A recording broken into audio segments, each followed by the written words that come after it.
Emma Raducanu's incredible comeback, dominating tennis, rising rankings. Imagine this. A young tennis prodigy, Emma Raducanu, is on a roll, achieving feats she's never accomplished before in her career, all while the US Open looms on the horizon.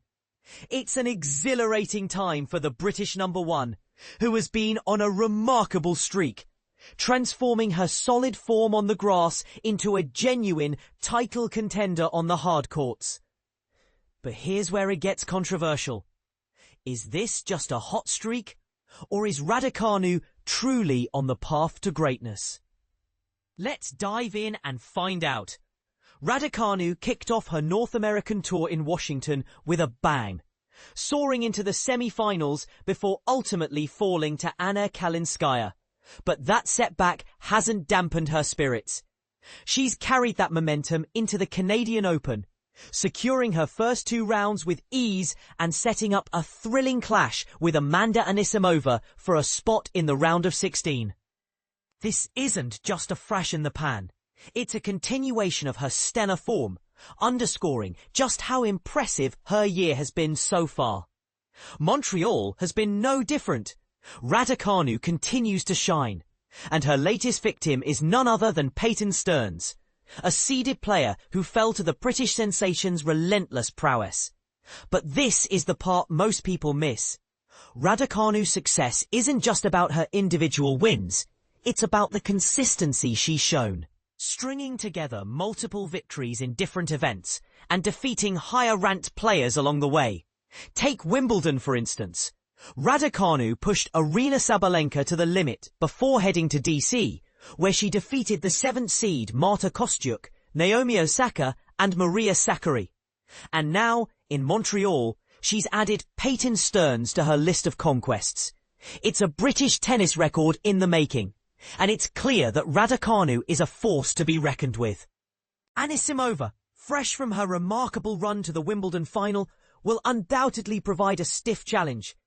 But in the form she's in, the 22-year-old Raducanu should fear no one.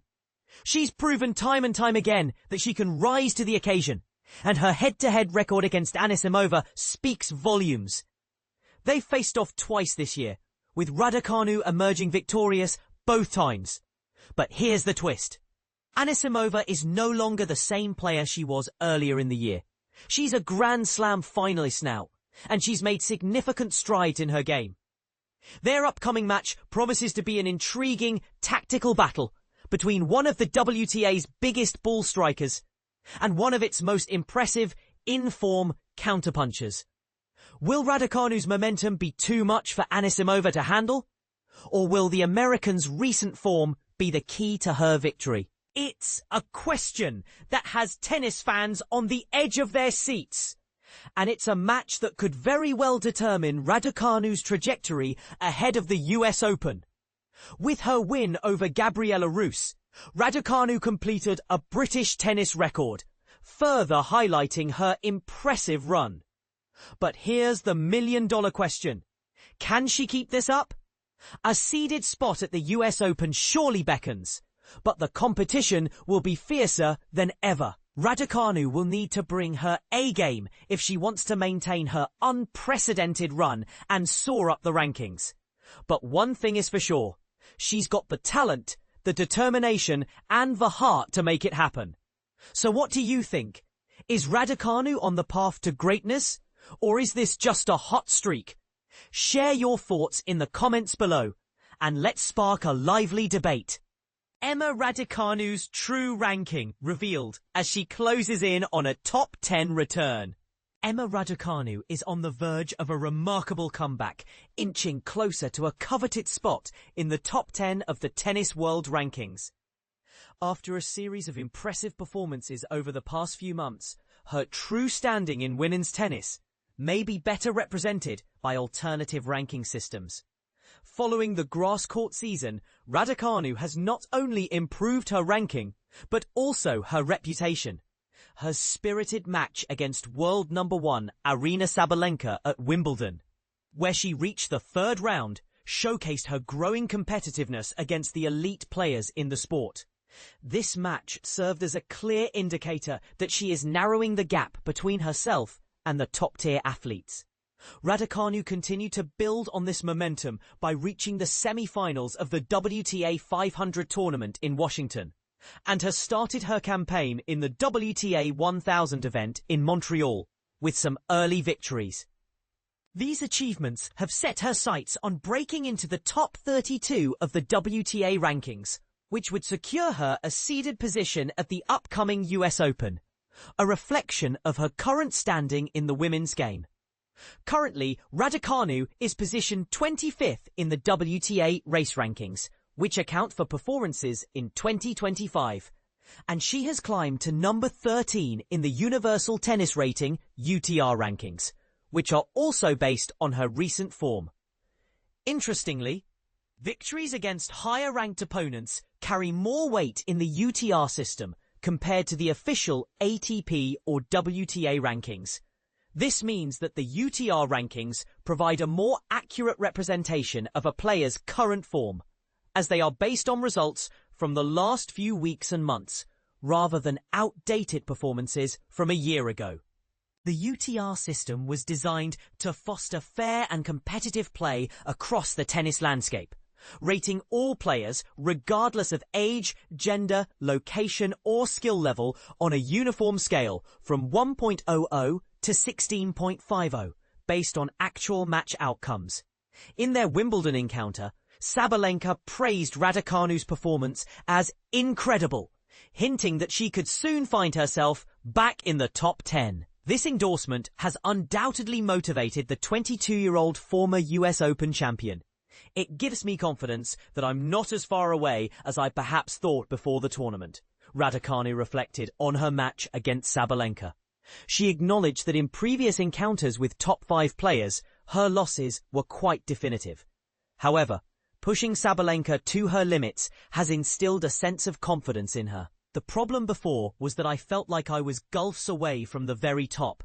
Having a match like that, where I had chances in both sets, does give me confidence. At the same time, it's very difficult to take right now. I'm just very self-critical. It's hard to see.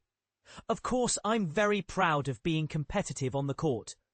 I think I would rather that than it being completely one way. Raducanu also acknowledged Sabalenka's compliments, stating, "It's nice of her to say that, but I think it was pretty clear the difference. In the big moments, she was able to convert.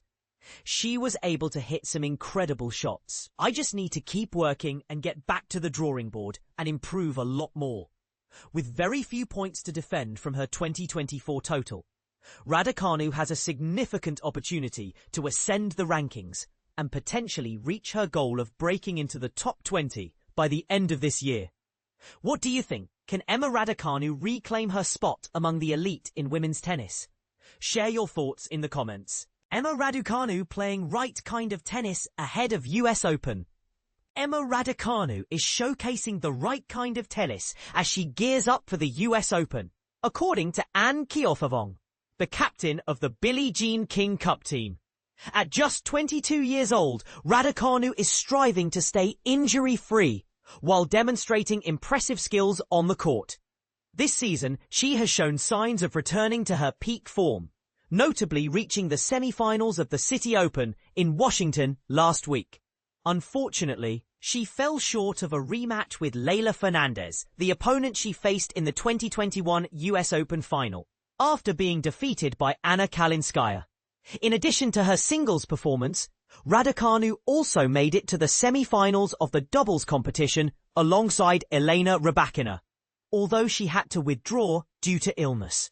Looking ahead, Raducanu is set to participate in the National Bank Open in Canada, marking her first appearance at this dual-venue event since 2022, before heading to the Cincinnati Open from August 5th to 18th, which will be broadcast live on Sky Sports Tennis.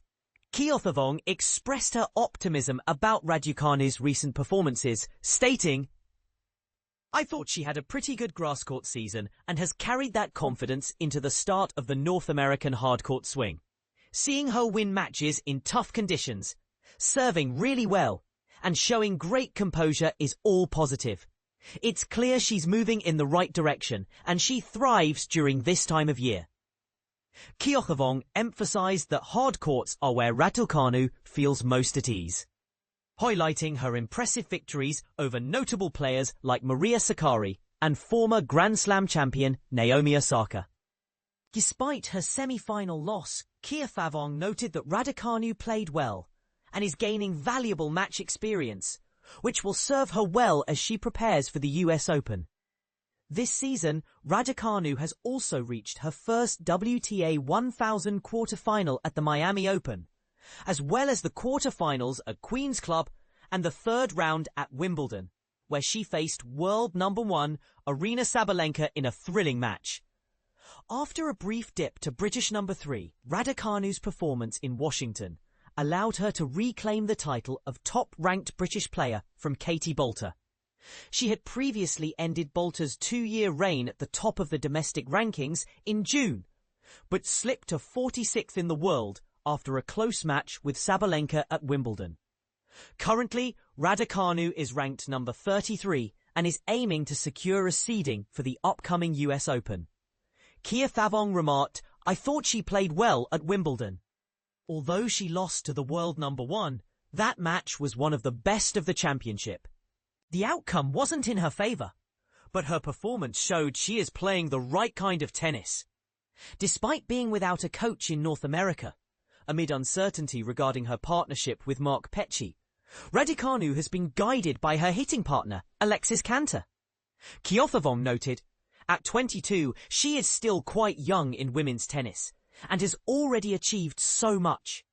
Now, it's about getting comfortable with her current situation, putting in the hard work, and accumulating match experience. Most importantly, she needs to stay injury-free. I believe her biggest challenge is to become a more resilient athlete, capable of competing at the highest level consistently week after week." Looking at the broader picture, British women's tennis is thriving, with Keothavong's team set to compete in the Billie Jean King Cup finals in Shenzhen from September 16th to 21st.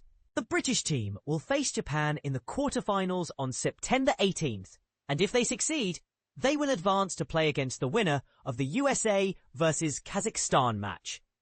Keothavong has assembled a strong team for this prestigious event, including Katie Boulter, Sunay Kartal, Raducanu, and Jodie Burrage. Additionally, Fran Jones recently celebrated a significant milestone by breaking into the WTA Top 100 for the first time after winning the Palermo Ladies Open. It's fantastic to have 4 women ranked in the world's top 100 competing for the British number 1 spot. And they all get along well, Keothavong stated. As the captain of the Billie Jean King Cup team, she feels privileged to have her best players eager to excel in this competition. We're up against Japan in September, and while there's still plenty of tennis to be played before then, things are shaping up nicely. Fans can catch the ATP and WTA tours, including the US Open in New York, live on Sky Sports in 2025, or stream through Now, providing Sky Sports customers with access to over 50% more live sports this year at no additional cost.